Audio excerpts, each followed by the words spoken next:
오늘 말씀은 이제 끝과 시작이라는 제목으로 말씀을 나누고자 합니다. 끝은 이제 하나님의 침묵의 시간, 중간사에 대해서 제가 지난주에 한번 언급한 바가 있습니다. 중간사는 이제 말라기와 이제 세례 요한이 등장하는 그 사이의 시간들을 우리는 중간사라고 하는데, 그때는 이제 하나님께서 예언을 폐하시고 침묵하셨던 시간들이기도 합니다. 그 기간은 대략 이제 한 400년의 시간이었음을 한번 설명하였죠. 그리고 그 침묵의 시간이 마치 창세 때 하나님의 말씀이 선포하기 바로 그 직전에 창조를 하기 위한 그 침묵의 시간과 같은 그러한 감동이 이 안에 있으면 저희들이 한 번 더 생각하게 됩니다. 하나님께서는 그 시간들을 통해서 왜 침묵하셨는가? 말라기 1장 2절을 우리가 봤죠. 내가 너희를 사랑하였노라. 하나님의 사랑 고백이 이 말라기서에 있습니다. 그런데 그 사랑 고백 앞에 신앙인들의 대답은 하나님의 마음에 대못을 박는 그러한 대답이었습니다.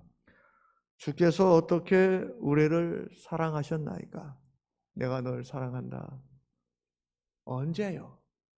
어떻게 우리를 사랑하셨습니까? 말라기 1장 2절 하반절에 그렇게 인간이 하나님 앞에, 신앙인이 하나님 앞에 대응하며 대답하는 장면을 보게 됩니다. 제가 이 얘기를 하면서 좀 부끄럽습니다. 혹시 여러분 부모님께, 젊은 분도 몇 분 보입니다만, 부모님께 나에게 해준 것이, 엄마 아빠가 나에게 해준 것이 뭐 있어? 이렇게 반문해 본 경험이 있습니까?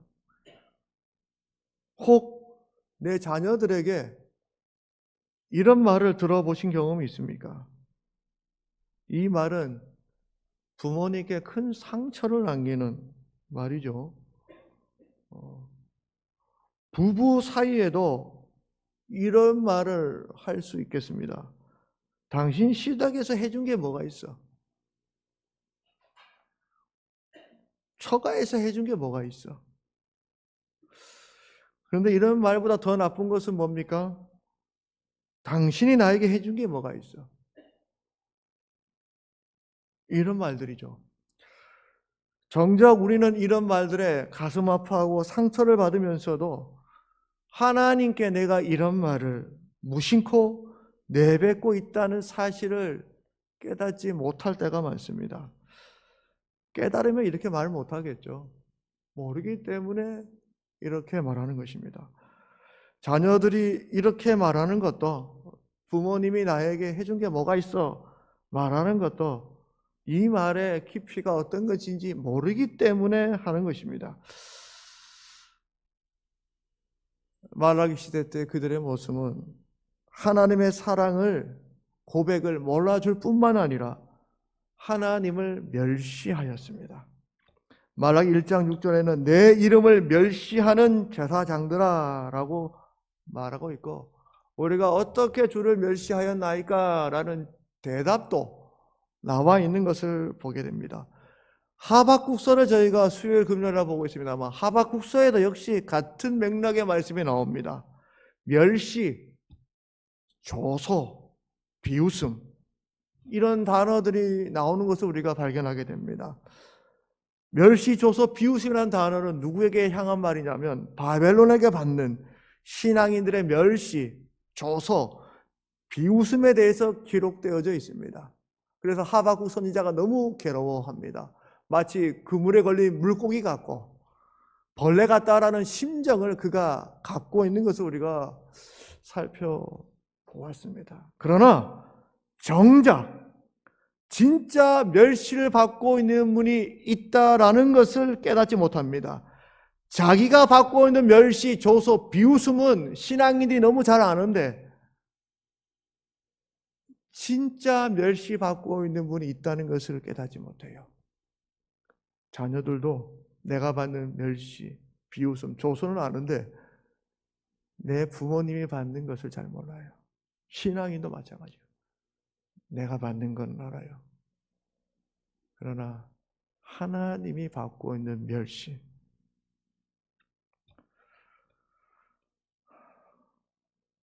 진짜 멸시를 받고 계신 분은 누구냐? 하나님이 받고 계시다.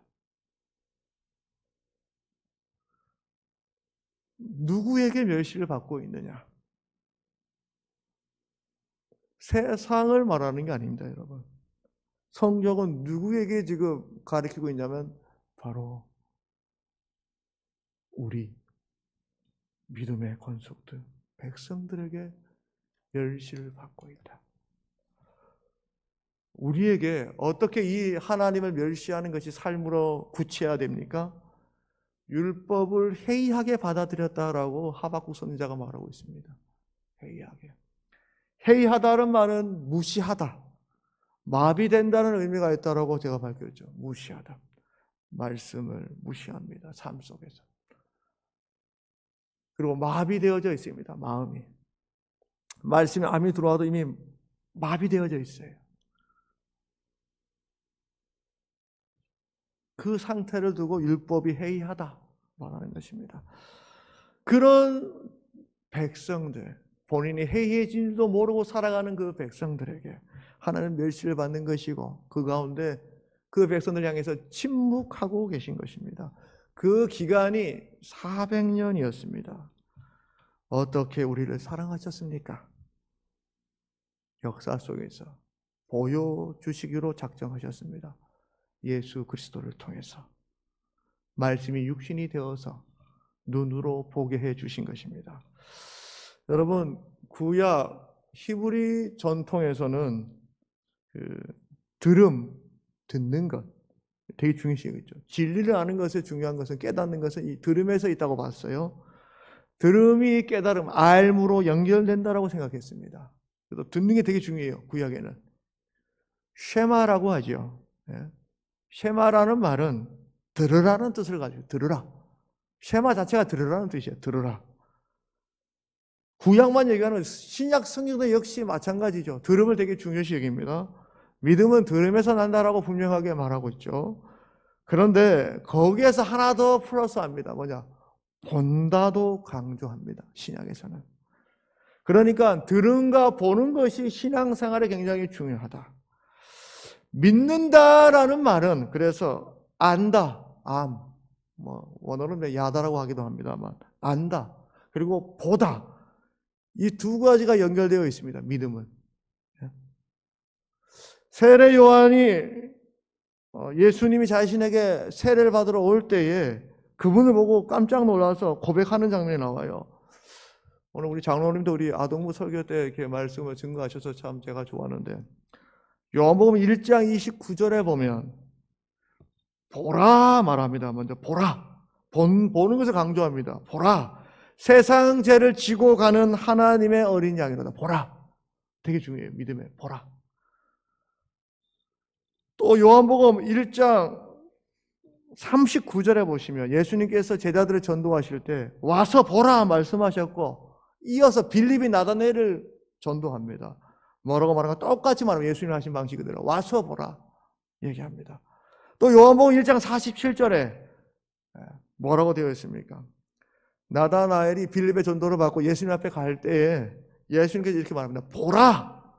이는 참으로 이스라엘 사람이라 그 속에 간사한 것이 없도다. 보라! 말합니다. 또 얘기합니다. 나다나엘에게 요한복음 1장 48절 빌립이 너를 부르기 전에 네가 무화과 나무 아래에 있을 때에 보았노라. 보았다. 본다 말합니다. 1장 50절에 또 이어서 말합니다. 내가 너를 무화과 나무 아래에서 보았다 함으로 믿느냐? 이보다 더 큰 일을 보리라. 본다 말합니다. 이어서 또 말합니다. 요한복음 1장 51절에 진실로 진실로 너에게 이르노니 하늘이 열리고 하나님의 사자들이 인자 위에 오르락 내리락 하는 것을 보리라. 본다. 주께서 우리를 어떻게 사랑하셨습니까? 물었던 이들에게 하나님께서 말씀하고 계신 것이죠. 보라. 와서 보라. 누구를 보라?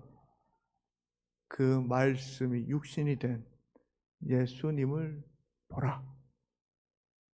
오늘 저와 여러분들이 어떠한 상황 속에서도 예수님을 보시는 삶이 되시기를 간절히 축복합니다.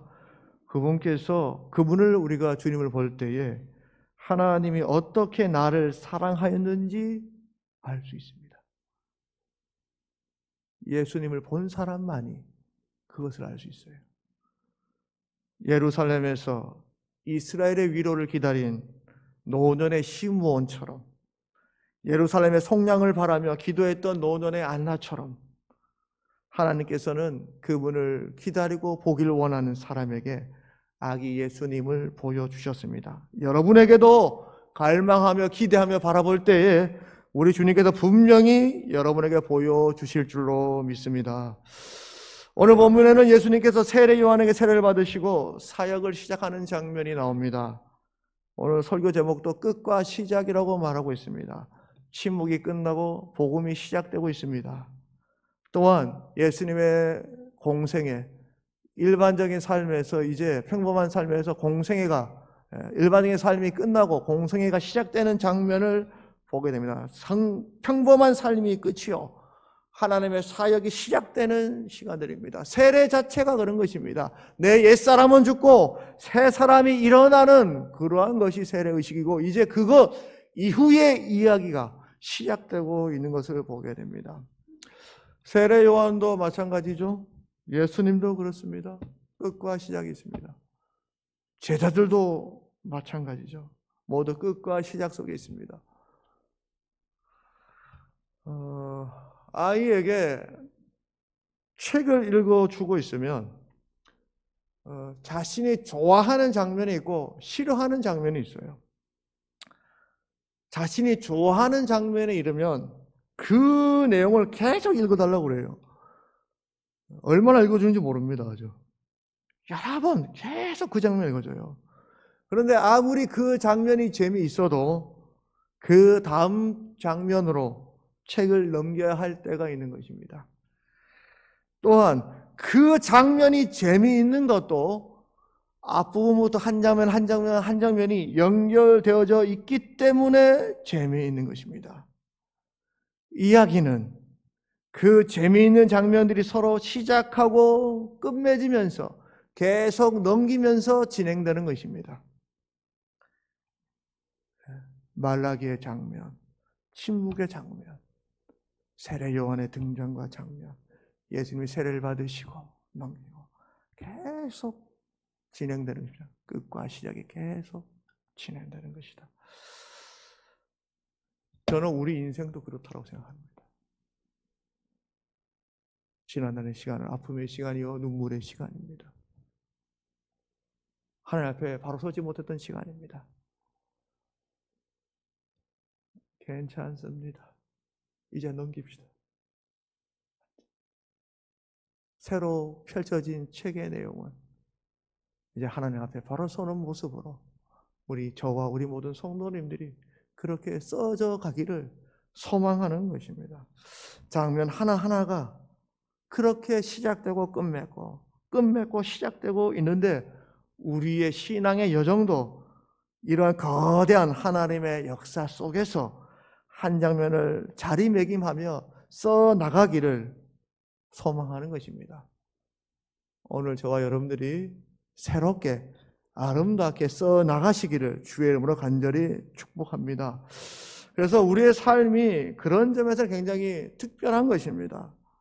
물론 특별하다고 말했습니다만, 그러나 또 때가 되면 넘겨야 할 장면, 그래서 그 이상도 그 이하도 아니다. 때가 되면 우리의 장면도 어느 순간에 넘겨야 하는 것이죠.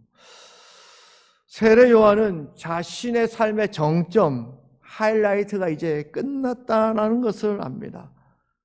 마가복음 기자는 그의 사역을 짧게 마무리하고 예수님에게로 세례받고 이제 광야로 가시는 그 예수님에게로 초점을 맞추고 있습니다. 그런데 세례 요한의 삶은 그렇다면 허무한 것이냐, 의미가 없는 것이냐, 요한이 잡힌 후라고 되어 있거든요. 그런데 저는 세례 요한이 참 가치 있는 삶이었다라고 고백합니다. 하나님의 구원의 역사에 굉장히 중요한 부분을 차지했다. 다만 그 마지막 장면에서조차 하나님께서 자기에게 부여한 사명을 완수하는 모습을 볼 수가 있습니다. 세례요한의 삶은 뭡니까? 자신의 삶을 통해서 예수님께로 모든 사람들이 초점을 맞출 수 있도록 자기 삶을 통해서 다른 사람들이 나를 보는 게 아니고 심지어 자기 제자에게도 그렇게 가르치죠. 예수님에게 초점을 맞출 수 있도록 자신의 삶을 드리는 장면들을 우리가 보게 됩니다. 참 도전이 되죠. 내 삶을 통해서 예수님에게 사람들이 초점을 맞출 수 있다면 그것이 얼마나 가치 있는 삶일까 생각이 됩니다. 여러분의 찬양, 여러분의 예배, 여러분의 삶을 통해서 모든 사람들이 하나님에게 초점을 맞출 수 있기를 주의 이름으로 간절히 축복합니다. 너무 멋있는 일이죠. 하나님께서는 예수님을 그래서 광야로 세례 요한을 옥으로 보내셨습니다. 세례를 받는다는 것은 뭡니까? 하나님과 이제 동행하는 삶이죠. 옛 사람도 있고 새 사람이 되었습니다. 새롭게 이제 페이지를 써나가는 공생의 시작입니다. 첫 시작은 광야였고요. 그 마무리는 옥으로 들어가는 거였습니다. 이게 신앙인의 중요한 것이죠. 신앙의 여정이 이런 것이다. 광야에서 예수님은 사단의 시험을 받습니다. 세례 요한은 헤롯의 옥에서 결국 순교를 하게 됩니다. 그러나 그의 잡힘이 복음의 끝이 아니었던 것이죠. 이것을 통해서 계속 새로운 장면들이 시작됩니다. 마가복음을 읽는 독자들, 신앙인들을 생각해 보십시오. 이 메시지를 보면서 어떤 생각이 들었을까? 초대교회 현장에서, 박해 현장에서, 네로의 탄압 속에서 고난의 시간들이었습니다. 그런데 성령 충만한 이들의 삶을, 예수님과 세례요한의 삶을 보니 광야로 끌려가는 삶이요, 옥에 갇혀 순교하는 삶이었다는 것을 보게 됩니다. 굉장히 도전이 되는 것이죠. 신앙이 뭔가 돌아보게 됩니다. 심지어 오늘 성경에 보면 성령께서 예수님을 몰아내셨다. 몰아내셨다 말합니다. 사단이 끌고 간 게 아니고 성령께서 우리의 인생을 척박한 광야로 몰아내셨다 말하고 있습니다. 광야입니다. 이 광야는 누가 있냐? 사단이 있습니다. 사단이. 들짐승이 있습니다. 그리고 외로움과 마주대할 것입니다. 완전히 홀로 있는 그런 시간들입니다. 성령이 비둘기같이 내려오는 그 경험 직후에 예수님께서 하신 일입니다. 그런데 분명한 것은 그 시간들 속에서도 하나님과 예수님이 함께하고 있다는 것을 우리가 보게 됩니다. 사단에게 시험받고 들짐승과 함께 계셨으나 예수님은 결국 천사들이 수종들게 되는 그런 은혜를 경험하게 됩니다. 12절, 13절 아주 짧은 구절이나 이 본문이 주는 메시지가 굉장히 풍부합니다. 저희가 묵상할 거리가 굉장히 많아요. 예수님의 광야로 몬 존재, 성령님, 왜 모셨나? 여러분, 예전에 한번 설명한 바가 있는데 기억하실지 모르겠습니다. 아사셀의 염소라는 얘기를 혹시 기억나십니까? 레위기 16장을 우리 잠깐 좀 찾겠습니다. 레위기 16장 10절 말씀, 구약성경 171조 레위기 16장 10절 말씀, 171쪽에 있습니다. 구약성경 16장 10절 말씀. 16장, 레위기 16장 10절 함께 봉독합니다. 아사셀을 위하여 제비 뽑은 염소는 산채로 여호와 앞에 두었다가 그것으로 속죄하고 아사셀을 위하여 광야로 보낼지라지니라. 아멘. 이것은 이제 나중에 8절부터 더 보시면 좋겠습니다. 원래 두 염소가 속죄일에 두 염소를 바치는데 제비를 뽑아요. 두 염소 중에 하나를. 그래서 하나는 여호와 앞에 제사를 드려요. 속죄제로 드립니다.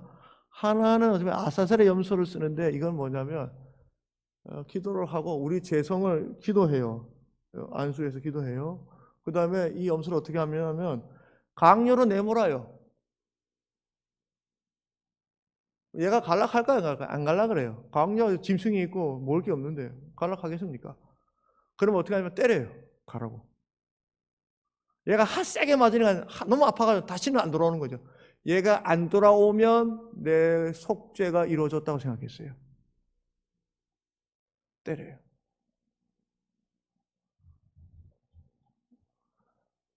염소를 잡고 어린 양을 잡아서 우리 예수님이 어린 양 피잖아요. 번제 드림으로 속죄를 받기도 하고 세서를 위한 염소를 통해서 광야로 내쫓음으로 제가 돌아오지 않을 때 내 죄도 죄와 함께 감으로 사라진다라고 보았습니다. 성령께서 이게 되게 상징적인 의미예요. 아사셀 염소가 굉장히 관련이 있어요. 성령께서 예수님을 내모셨어요. 광야로. 이것이 가지고 구약에 가지고 있는 의미가 그 안에 담겨져 있는 것이죠. 내모셨어요. 외로움의 시간입니다. 예수님이 얼마나 우리 때문에 매질을 당하셨습니까? 몰아내셨어요. 몰아낸다는 말은 에크발레라고 합니다. 원어로는 내던지다라는 의미를 가지고 있어요. 거칠고 강력한 표현입니다. 마치 아사셀 염소를 매질하듯이 성령께서 예수님을 거칠게 몰고 가신 것이죠. 세례받고 충만한 가운데 온 예수님의 첫 번째는 바로 이러한 낮아짐에 있었습니다. 구속사적 의미도 이 안에 있는 것이죠. 광야는 아무것도 없습니다. 짐승 사단만이 가득합니다. 의지할 곳 없는 곳에서 시련을 겪도록 하신 것입니다. 사탄의 시험이 있다 되어 있죠. 시험을 받으시며 라고 되어 있어요. 이 받다, 시험을 받다라는 말은 원어로 페라이조라고 하는데 두 가지 뜻이 있습니다. 실족하게 시도하다. 그러니까 실족하게 하는, 이거 유혹이라 템테이션을 가지고 영어로 실족하게 하는 것이죠. 유혹하는 것이죠. 목적이 있어요. 넘어뜨리는 거. 사단이 하는. 두 번째는 뭐냐면 증거를 진술하다. 어떤 증거? 얼마나 성령 충만하고 은혜를 받았는지 그 증거, 하나님 받은 은혜를 증거를 진술하도록 한다라는 의미도 있어요. 두 가지 의미입니다. 이 뜻은 뭐냐? 시험을 받는다는 것은 두 가지 측면에서 볼 수가 있어요. 첫 번째, 템테이션, 유혹, 넘어집니다. 두 번째, 테스트, 연단.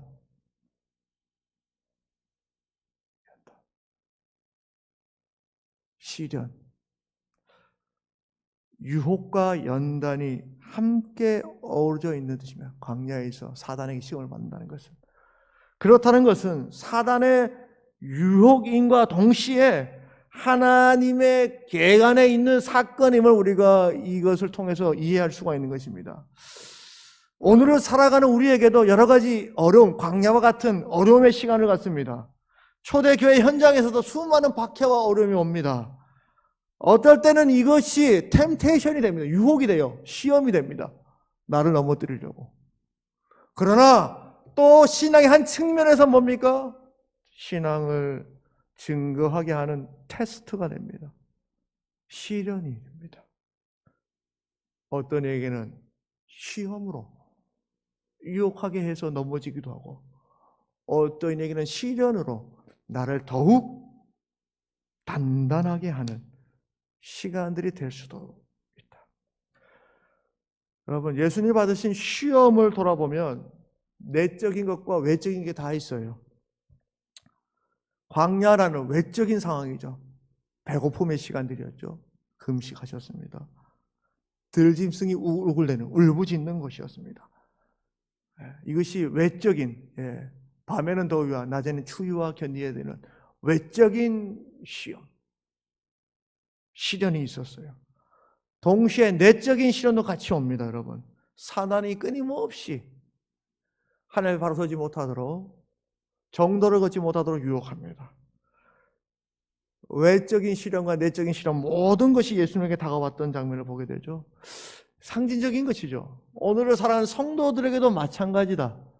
외적인 시련과 내적인 시련이 온다. 그러나 어떤 이에게는 이것이 시험으로 넘어뜨리게 되는 시간들이 될 수도 있고 어떤 이에게는 시련으로 넘어설 수 있는 더더욱 믿음이 확고해지는 상황들로 될 수도 있다. 주님께서는 그 모든 상황 속에서 시련을 극복하고 구원의 역사의 한 페이지를 써내려가는 장면을 우리가 보게 됩니다.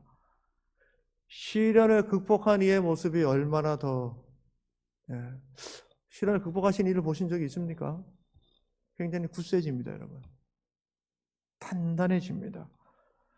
하나님의 복음을 더더욱 힘있게 전파하는 모습을 보게 되는데, 우리가 겪고 있는 이것도 저는 시험이 아니라 우리가 분명히 시련인 줄 믿으시기 바랍니다.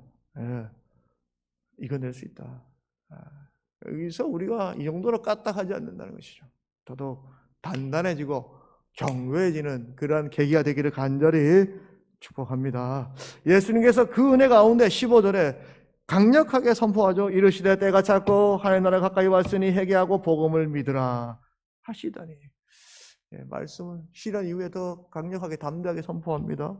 이어서 장면은 예수님께서 갈릴리 해변으로 이제 새롭게 복음 사역을 시작합니다. 이 장면에서도 이제 끝과 시작이 또 나오죠. 평범한 삶에서 주를 따르는 삶으로 시작하는 두 부류의 사람, 다 제자들입니다만 두 부류의 사람들을 우리가 보게 됩니다. 광야의 영성이 이제 갈릴리라는 어촌 마을로 옮겨지고 있습니다.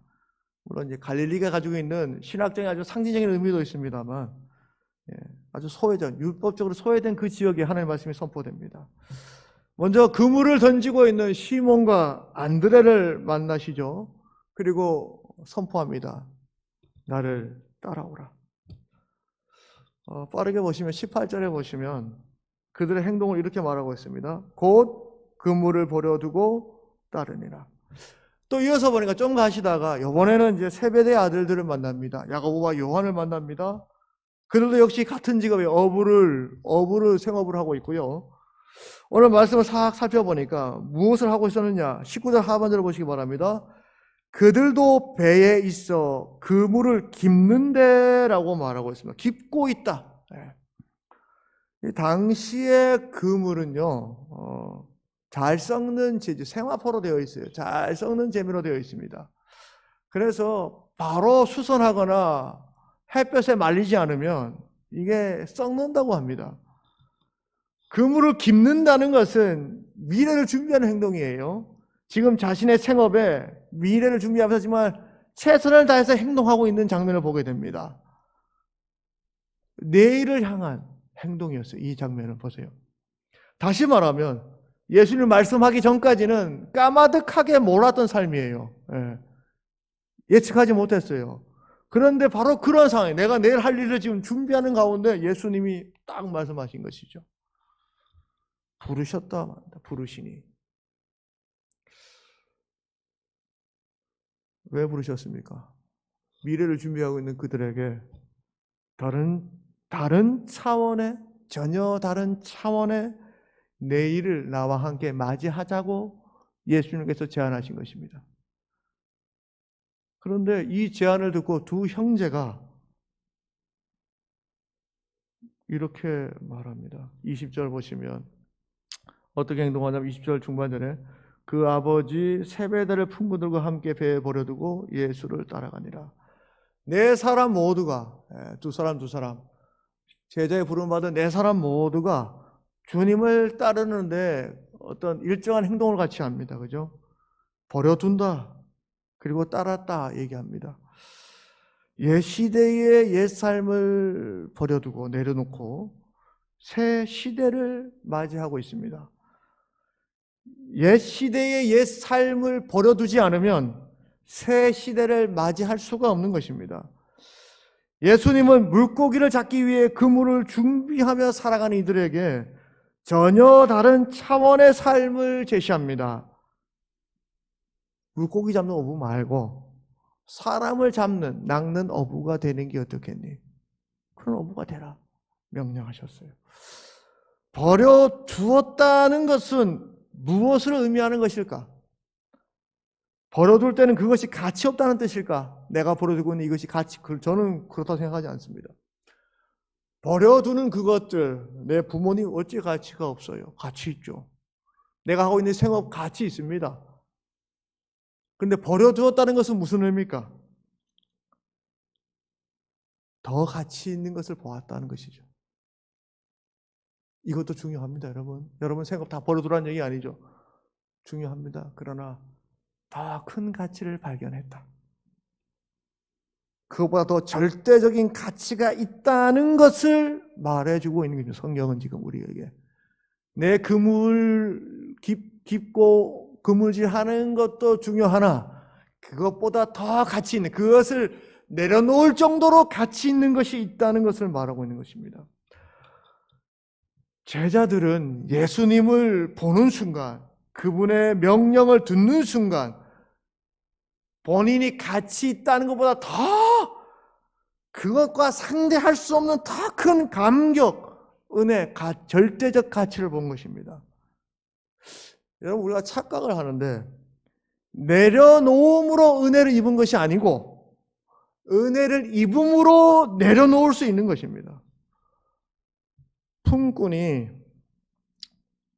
일꾼이 자기 전 소유를 받아서 밭을 사는 배경은 뭐냐면 보화를 보았기 때문입니다. 보았기 때문에. 절대적 가치를 안 것이죠.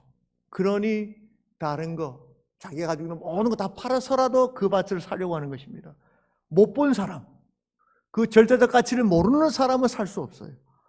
보았기 때문에 되는 것인데 예수님의 말씀하는 그 순간 성경은 정말 한 절 짧게 나와 있습니다. 나를 따라오너라. 그 순간, 그 메시지가 그들에게 들어오는 순간 그들은 그 짧은 시간에 예수님의 영성 깊은 그 말씀을 듣고 절대적 가치를 본 것입니다. 은혜를 입은 것이죠. 그것도 즉시 곧 흉내낼 수 있는 영역이 아닙니다. 아나니아와 삽비라가 흉내내는 척 했죠. 자기 소유를 다 팔아서 하려고. 흉내냈는데 안 돼요. 흉내내면 안 됩니다. 본인의 의지로 안 됩니다. 하나님께서 은혜 주시고 그들을 주장하셔야 그렇게 되는 것입니다. 그 은혜의 깊이 안에 맛본 이들만이 할 수 있습니다. 저는 오늘 저와 여러분들에게 이런 의지를 가지고 살라 설교하는 것이 아닙니다. 선행되는 건 뭐냐? 하나님을 보시기 바랍니다. 하나님을 만나시기 바랍니다. 그 은혜 맛보시기 바랍니다. 그러면 다른 것은 저절로 되는 것입니다. 엘버트 노런이라는 분이 있어요. 이분이 쓴 오늘의 예수라는 책이 있는데 거기에 이런 글귀가 있습니다. 제가 좀 읽어드리겠습니다. 오늘날 예수의 영성을 살고자 노력하는 이가, 예수님의 말씀대로 살고자, 거룩하며 살고자 노력하는 이가 즉시 다다를 수 있는 기결점은 뭐냐? 자유다. 다시 말하면 내가 예수님처럼 살아야지 애쓰면서 그 은혜 가운데서 열심히 살려고 노력하는 사람들이 결국 도달하게 되는 그 도착점은 뭐냐? 자유합니다. 자유다. 놓아버리게 되고 그 은혜 안에 들어가기 시작하자 놓아버리게 됩니다. 집착에서 해방됩니다. 내 의지하던 것에서부터 벗어나게 됩니다. 아유, 의지 안 해도 되겠네. 성공에서 풀려집니다. 노연하게 됩니다. 주위 평판에 대한 걱정에서 해방되어지는 그런 은혜를 배우게 됩니다. 두려움, 걱정, 망상, 강박적인 행동. 저도 강박관념이 조금 있습니다만 강박 행동. 그것을 웃어 넘기는 법을 배우기 시작하고 웃어 넘기기 시작하자 그러한 모든 것들이 사라지기 시작합니다. 또한 모든 것 가운데 가장 위대한 구원이 죄에서, 내 죄성에서 자유로워지는 것을 체험하게 되는 것입니다. 그물을 버리고 부침과 품꾼을 버릴 수 있는 것, 나를 따라오라라는 말씀 앞에서 그들이 예수님처럼 살고자 하는 자유함. 의무가 아니에요. 이건 은혜예요. 자유함을 누리게 되는 것입니다. 모든 것을 넘어서는 진리, 자유함을 깨달은 것이죠. 예수 안에 들어서는 순간 우리는 자유로워집니다. 진리를 알지니 진리가 너희를 자유롭게 하리라. 우리 주님을 바라보시기 바랍니다. 시험과 어려움 속에서 주님 바라볼 때 분명히 우리도 제자들처럼 자유함을 누릴 줄로 믿습니다. 모든 문제 앞에서 그분을 통해서 내 앞에 있는 두려움, 어려움, 문제들 앞에서 웃어 넘길 수 있는 풍부한 자유로움, 은혜가 여러분들 가운데 있기를 간절히 축복합니다. 제자들도 예수님을 만나자 세례 요한의 예수님처럼 어부로서의 지난날의 가오, 과거의 삶을 끝맺고 사람을 낚는 어부로서의 자유함, 새 삶을 시작하는 것을 보게 됩니다. 오늘 저와 여러분들도 예수님을 만남을 통해서 우리의 고민들 많아요. 그죠? 중요하지 않다는 것은 아닙니다. 그것을 끝맺고 이제 새롭게 힘차게 시작하는 2020년도 이 한 해가 되기를 주의 이름으로 간절히 축복합니다.